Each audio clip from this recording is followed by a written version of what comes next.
la tak ako durle roa puisur pia lama so ta tuan eng ro pui tak alange a vanuam do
sila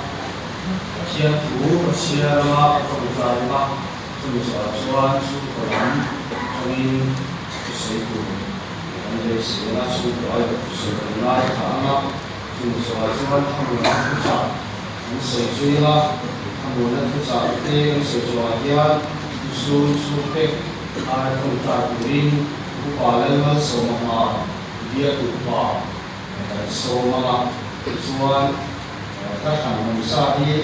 Christian Gabu nằm ở dưới sông địa để có nguồn là bởi vì cái sản xuất nhà được cái sinh ra của mình sống ở phong cách mình chịu cái đời sống của mình thiên phú ngoài thảo lu làm mà cái kia cái lệ sống quay lại mà mình nghe cái chuyện của tụi nó thế nào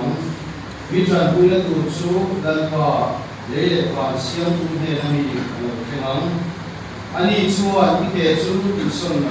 nó nắng mặc về tụi số anh tụi nó lần qua số nắng mặc về tụi nó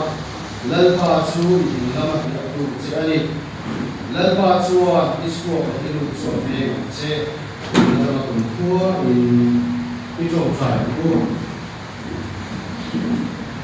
lời qua lần đầu tiên cũng còn tất cả là gì nhưng mai thế mong hàng thế số tua thế thông qua chỉ tu cả thiên cái này sẽ là tu cả sự sẽ lần qua cái mong ăn nó dùng thế cái hấp dẫn nó dùng cái nào chuan mình chia tuya cái tua nó lần qua cái gì tua cái gì cái gì khi anh em đi thấy cái hấp dẫn đó mình sẽ tu cái này sẽ bị hoàn này cái này lồng tu cái chuyện gì tu này hiện nay là một phần xuống của cái đồng hồ quý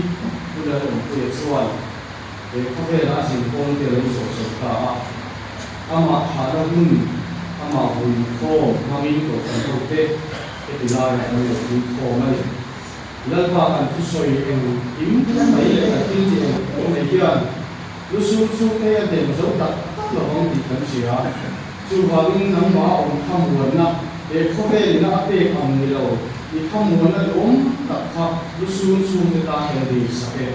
thì thà thì những người xuôi là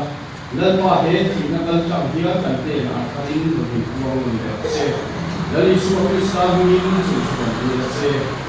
làm gì xuống qua đó xe là hoàn thành luôn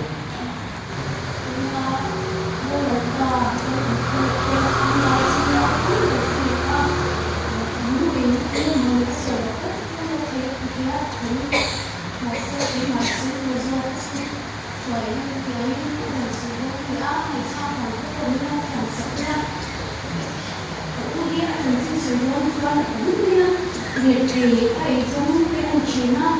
việc thì cái nó có cái là làm chút nó phải làm tiếp nhưng mà không nói như mà xe bị đâu ta bị được cái gia đình trong đêm đi về cái mấy cái xuống quả đi ta đi người để qua là cái gia đình trong đó cái em lại trong cái số em mấy cái gì á các bạn đi ra hàng ăn mấy xe những sự việc một chút cũng không thể đi về đâu nữa lại cái qua là mà ra đây là các bạn đoàn cái đó là nó các bạn cái đó là rất mê điều mong quay lại các bạn đang rất là tình đầu nó rất là tình đầu nó thì nó rất là thì nhau sự một lần xung qua trong mình sống vì thì cũng một việc nhưng rồi ông quy để mình không hoàn quy không sẵn quy thì rất mấy ra mà lại trở lại các cái mình thấy vai nuôi mình phải quy các mình gần xuống thế mình sống trong gì thế để ăn xuống gần quy thế mọi các lẽ đây là các bố sợ các mình vẫn thả quy thôi cho họ lòng bố rồi các dan phần ada lima sponsor ada satu peraturan ini cuma try kui akan boleh apa le anu tapi apa ini cuma try lah kita usah kui kuring kerana ini kalau sponsor itu cuma seperti ini saya ekonomi Chúng là chúng tôi tên chúng ta tổng quy định là nó cũng như phần phân ngoài ra phần sân ca và suy của thế phần đây là thật rất là suy của quy mô gì là thế phần gì à phần thông tin của một cái số cái là của cái tập sách chơi với lại như thăm muốn nó phức tạp ta lần qua là mình có thằng cu kỳ thủ tố để in hành xử qua đây thiên chia đêm ngày tháng của có những cái sản phẩm bung sòng đi ra sòng đi thì cần chia lên có những cái sản phẩm bung sòng đi ra sòng đi ô cần phải chia anh chung là đâu cũng lên đâu đâu nhỉ vì chủ sòng trái cái hồn về chủ là học cái chủ hành về thì chia ra cần gì là what thì người ta đấy cần cho một kịch lộ lắm cái lộ mấy số phần e thì thì lắm cái lộ mấy số phần e thì trên là cũng rất là thành một số xe cái machine cái hiện và ngồi nó đấy hắn sợ nó đấy nhưng mà nó chỉ nó sủ nó đấy cần chua lâu thể hiện các sản sẽ cần sao để chỉ là thành phòng nghe thì ông thì cái thứ là đi nghe thì cái lưu vào sống nào đâu chỉ này anh sẽ thủ ta người ta cái có chỉ là một cái bảo ta cái lối bảo ta chú cái bầu cái gì đó thì cái là uống cái bộ tiểu phan cái gì là phải rất là nghe thì là thì nghe để mình sẽ thế với suy luận cái con này nó được không gây về là thì nghe cái gì bằng cần biết mà cái chú bảo cô thấy là xe đánh đủ đi vì phải tập các chú bảo đây là một cái chuyên đề gì số nó là gì thì đây cái điều chú cần chú bảo hắn sẵn nào nó kiểm tra cái nặng nó hắn của cha cái nhân cha cho nên một tù rồi của luôn mấy nhiều đấy cái mày đi vì cái cần bao là cái chú bảo chỉ là im râu vấn đề một cái chú Aring tu rumah tu cakap, dia nak share tu pun và share là anh vui ăn chào về lúc gì đây, chuyện là cái hay chuan, ai kiếm thì thầy và share để kiếm chuan về tu và share anh đem chỉ là, mà cái này là con là anh chặt vào xong cái hai gia đình và share cái đó cũng tập đầy ném thì và share ông bring tu rồi suy cho con ông chỉ này, mà cái share thì một xí nó tiếng nghe cái này mình nói là mình chuan hết nhiều như lâu tiền xin lệ thì cái chủ trương thì cần công chỉ đây và thiên chút điểm liên luôn của các bạn chuan và thiên cho anh mà đi thì sẽ ông tu anh chuan hắn sẵn là cái chiên nó dùng cái thêm tia hắn tu quấy thì lòng tu anh bên mà như anh ông chỉ đây chút dia cho đồng môn tu lá tại có hạt bộ tu sinh tu lá tại cái gì không có người cái gì bằng hạt nhé tròn lá và hạt người bằng hạt nó để vào làm quay lại thì các trong hạt và chia ra các hạt xâm đấy rồi fairway road thì để các ông đi xe cả và chia mong trả lên thì để các ông đi xe cả thì chơi thì đó là những cái mà gì em vào lúc cái nghề thì là chỉ trường chỉ là có chia tiền của hắn sa và chia nói là và chia liền các tuổi nó hẳn sợi đều bị hắn sa chỉ này ama rồi chút và chia thì cần bên mà thì nó bên mình phải tu mình không vui tu thì là cần bên mà tất rồi cái đó sửa kia thì cái tổ của là hiện lâu sửa chữa của người rồi qua mình cái này là ai là con là cho cái tổ của là để có về làm nhân thì nó là ông chăn đi soi à mình bảo hạt ada mà vàng có về là sửa là được đó sửa là vàng thì nó ăn được không ạ chứ thì một cái mì rồng chứ mình khi là nó bị sửa là vàng thì lấy mì rồng chứ là phần sửa cả thì có là hiện rồi bunga cha sổ là hiện để có về là thì nó ăn được chăn chứ sửa vàng thì chỉ là cái gì là sửa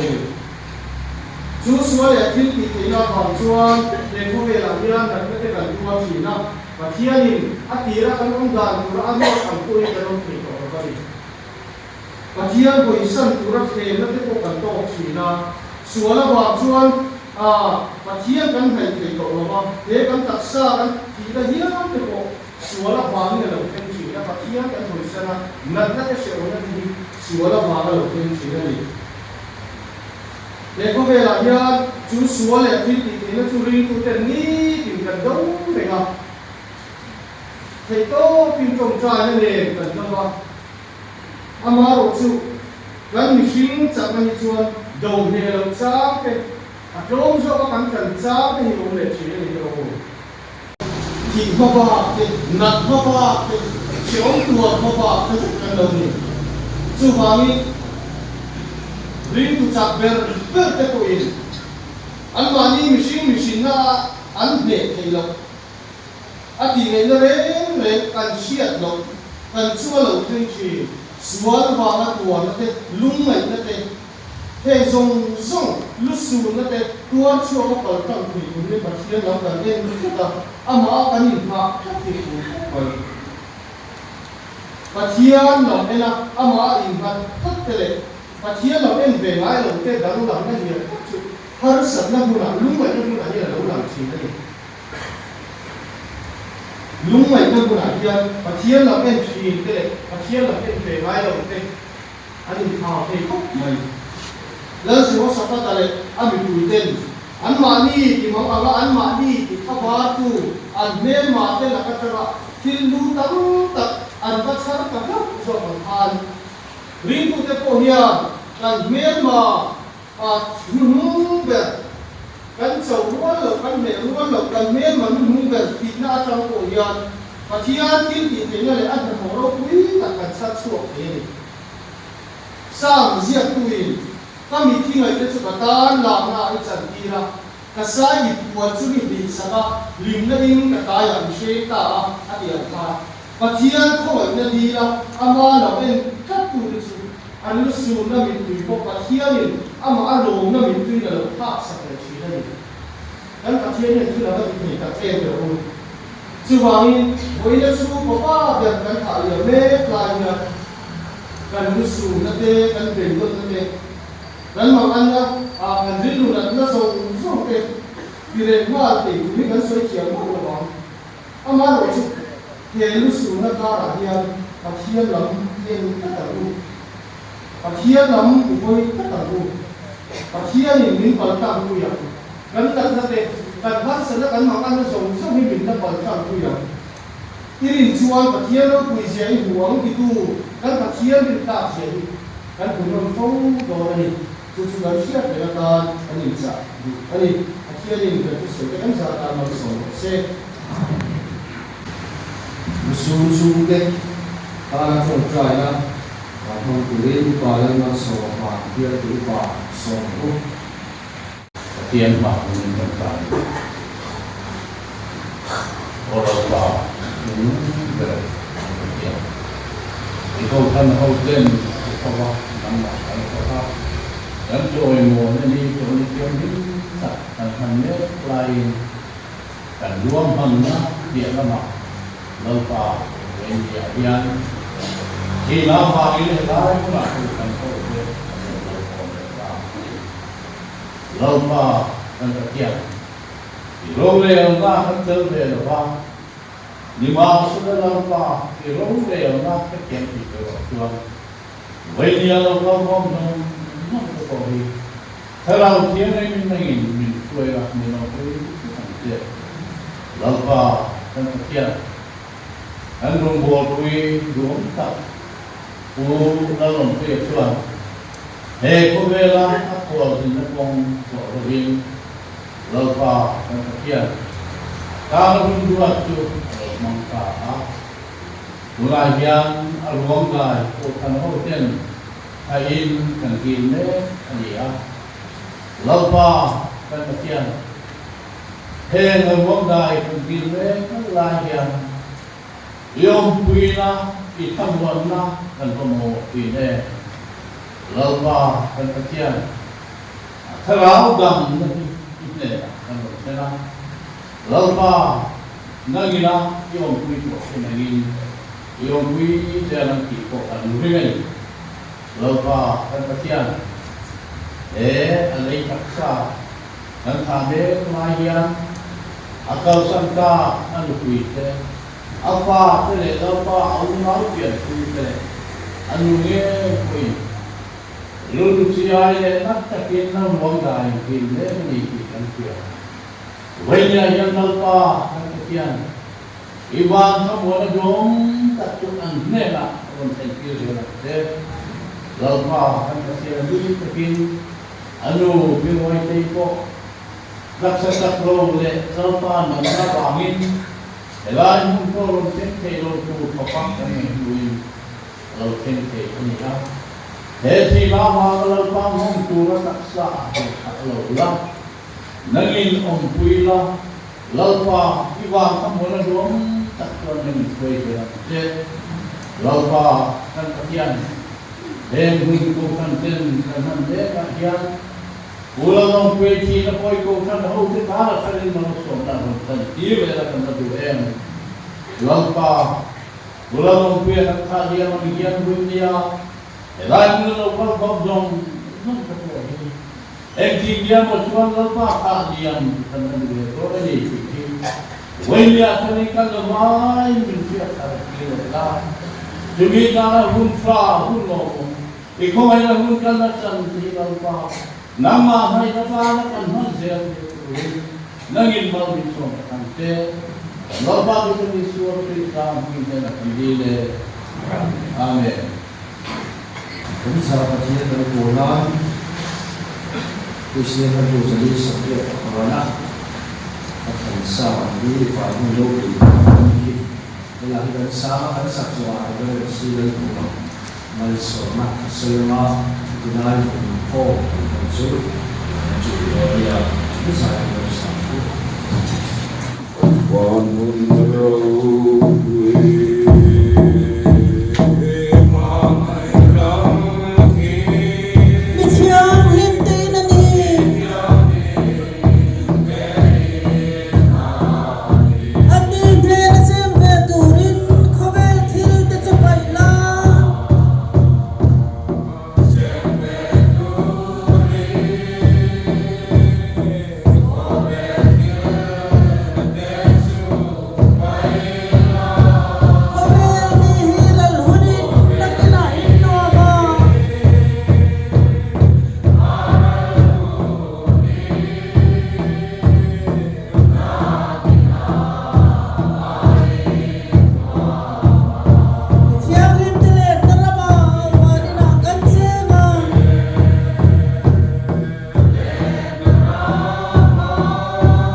buồn nó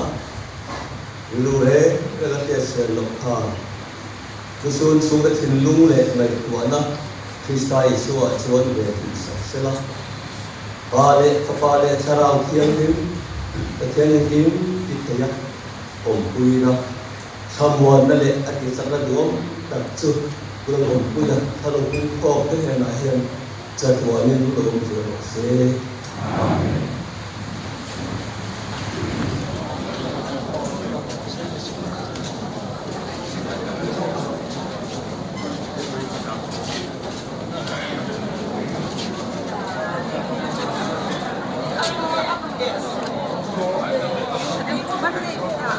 Mặc em lấy sinh mừng hi